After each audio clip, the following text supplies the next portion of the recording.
Good morning, class, and welcome to Behavioral Neuroscience Summer 2021. I am your professor, Dr. Olson.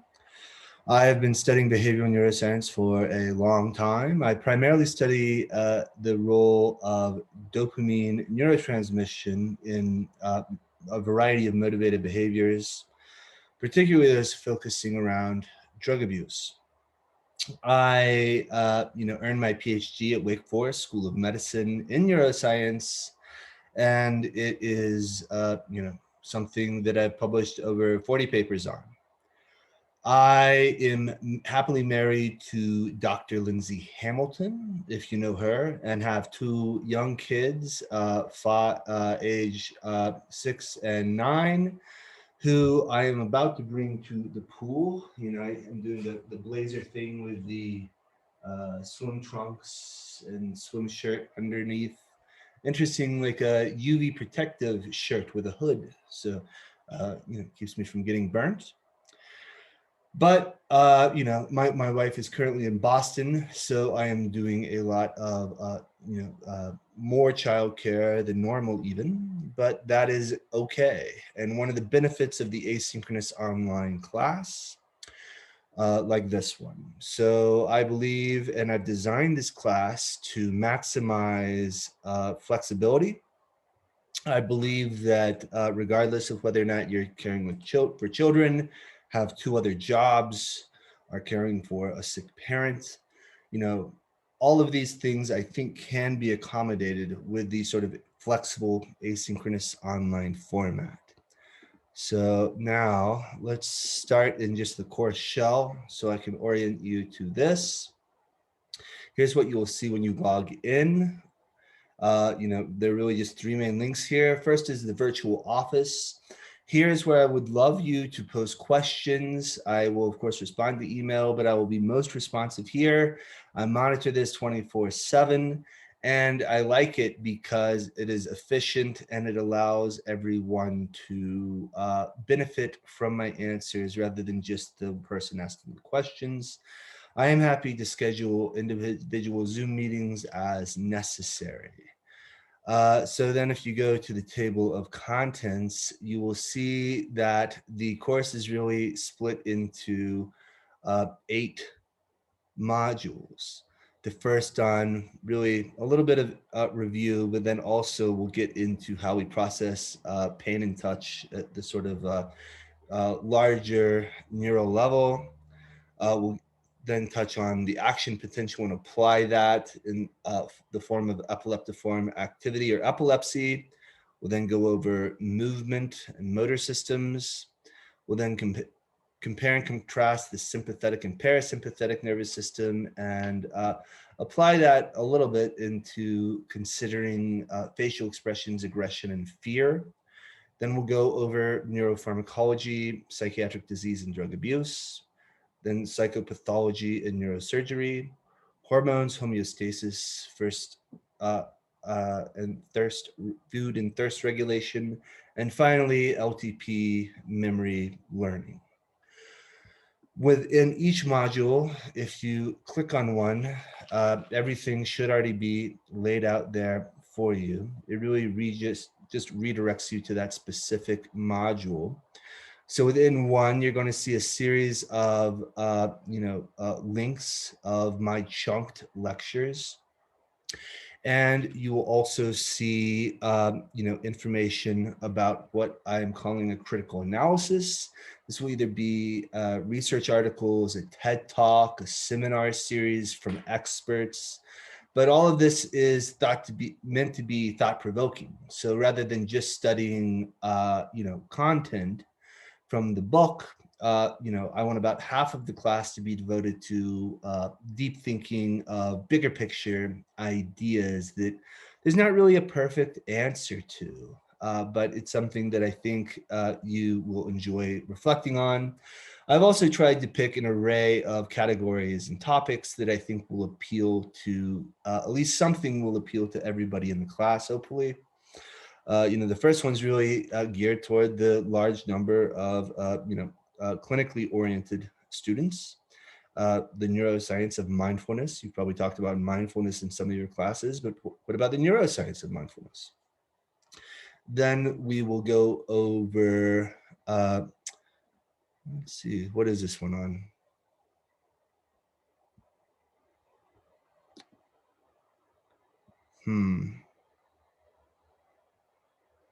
Ah, yes, here they are. There are 2 links to that one. That's basically on optimism bias and this idea that our brains are somewhat wired to be deceived, and what are the implications of that. Then we'll get into restorative justice, the neuroscience of restorative justice. Like, what does neuroscience say about this? What makes us human? Especially like, how are we different behaviorally and neurobiologically from, let's say, a rat? Then we'll get into a fun topic. Who doesn't like music, right? So let's talk a little bit about music, the brain, and behavior. Then consciousness and reality. What is real? That's a fun one. And then here we will do a panel. We'll listen to a panel of experts, including Eric Kandel, discussing the neuroscience of gender identity, which, again, this isn't considering this as a disorder as the DSM used to. Rather, we are talking about, what does the brain say about gender identity rather than our chromosomes? Like, how are these things different? And, what does the neuroscience community, show about this subject? And finally, again, sort of getting into reality, free will, what is the difference between a hallucinated reality? Are we always hallucinating? Is our conception of reality essentially a hallucination? But that will be, I guess, the overall scope of the class. Now let me get into the syllabus here. So yeah, I've been doing this a long time. Textbook's there. Know that I never quiz you out of the textbook. I always quiz you out of my lecture and presentation. How I recommend studying is not to just read the textbook and your notes over and over and over. What I recommend doing is listening to my chunked PowerPoint presentations, taking notes as you need, then going back to the learning objectives and try to teach those learning objectives out loud. The out loud part is important. The multimodal presentation and sensory perception adds to how you will consolidate the information. So, then if you don't feel like you did a very good job explaining the material out loud, go back and review again and repeat until you feel that you can explain the learning objectives out loud, at which point I think you're ready for the quiz. There's going to be 1 quiz per module, so 8 total quizzes. I consider these to be open internet, open book, open note. However, there are a lot of questions to answer. One of the most common critiques that I get is that students sometimes have issues getting through all of the answers in time. So my point here is you're not going to have time to look everything up. If you aren't, and I think that this is fine and actually very, similar to reality. You have the internet at your disposal. You have whatever notes you have prepared in advance of whatever it is you're doing. But can you efficiently access the material effectively? And that I think is, quite frankly, a very important trait to develop in our society, where we're going to have the internet on our wrist or eyeglasses or whatever. So that will be, and then I typically include student generated questions on critical analysis content, but I just realized that the way I set this up over the summer is the quiz comes first, then the critical analysis. So I'm not going to I need to cut those questions. But you still need to complete all of the critical analysis assignments. I'm just not going to necessarily give you a quiz question on it. I still do want you to create the quiz questions, however. So for the critical analysis, every module, you'll have to review the contents, and I would like you to participate in a discussion with your peers on a discussion forum. Here I will primarily grade you on your first response, but I very much would like you to reply to your peers as well. Some of these are going to be things that we don't all agree on, and that is perfectly fine. I could especially see issues coming up around, possibly criminal justice or gender identity. And, that is okay. This is a college campus. What we're supposed to be doing is having difficult conversations about the most controversial and timely subjects. So that is exactly what we are going to do. And, but I do have several classroom norms that I want you to reflect on. Basically all ideas and thoughts are welcome. I encourage you to lean into these difficult conversations and be willing to consider diverse perspectives. But in doing so, I want us to be very careful not to make assumptions about each other's identities or attack the individual. What we would do instead is critique the idea.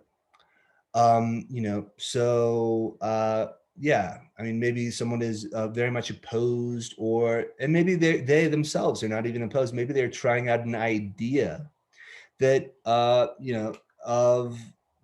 against some level of criminal justice reform, or maybe spending taxpayer dollars on doing that. And that might challenge something that you feel very strongly about. But what we do is we don't make assumptions about the person. What we do is respond by critiquing the ideas through logical debate and reason, rather than avoiding or attacking or suppressing. Argue as if you're right, and then listen like you are wrong. Try to make the most respectful interpretation of the person's statements as possible. And acknowledge when you agree on something and when you disagree. And ultimately, you have to accept a lack of closure. We're not always going to agree with our peers, and that is okay.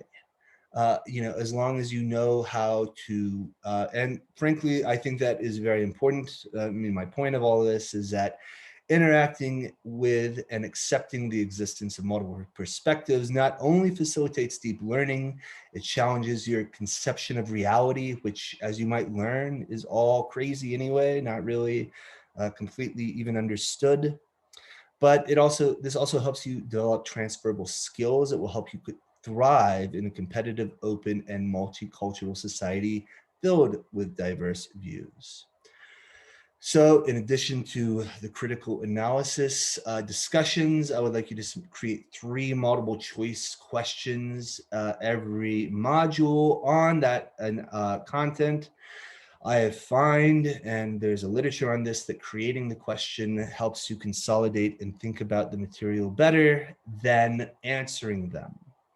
So, that is the point of having you create those multiple choice questions, even though I'm going to remove them from the quiz this term. Finally, there is an essay-based final exam. I have posted the questions in the modules at the very beginning of the modules page. But here, for every module, I would like you to answer 1 assigned essay question. So you will have to complete 8 total essays. These are relatively short. Each should be between 350 and 500 words in length, excluding references. You will need references for 4 of the 8 essays. For 4 of the 8, I would like you to, identify a research question from or an essay topic that you feel passionate about and would like to research on your own. I would then like you to go and do that. And so 4 of the 8 essay questions should be primarily based off of your own research, whereas 4 of the essay questions can be exclusively based on my lecture content. So at the end of the term, you will have completed 8 total essays, 4 researched and 4 non-researched. You will turn in 1 researched essay question at the midterm. This is noted, the date is noted in the schedule of events in the syllabus and can also be found, in Canvas. I will then grade this and turn it back to you to give you feedback on how you did on one of the researched essay questions. And then for your final exam, you will turn in 7 remaining essay questions, 3 researched because you already turned in 1 at your midterm, and 4 unresearched essays. So the class will be divided into your grade will be based on, the quizzes, the essays, the 1 at midterm and 7 more at the end of the term, your discussion posts on the critical analysis content, and the multiple choice questions that you create on that content. Here, of course, is the schedule of events. You can see July 1 is when that midterm is due. And the final 7 essays are due at the end of the term. That's all I've got for you. I can't remember if I gave you fun facts about me already or not, so I'll just throw it in here at the end. Married to Dr. Hamilton, big Nuggets fan. Game last night was a little painful, the second half at least, but they look pretty good in the first half. We'll see how they give the Suns a run for their money. Chris Paul went to Wake Forest right before I started there. So I've watched him through the years and watched a lot of good basketball in general. I like, in addition to sports, I like all kinds of music, pretty much every genre of music. I actually really like opera, but I also like Run the Jewels. I like hip hop. I like bluegrass, Bella Fleck. I mean, like a very diverse, perspective on music. But anyway, that's all I have for you. I look forward to interacting with you over the semester.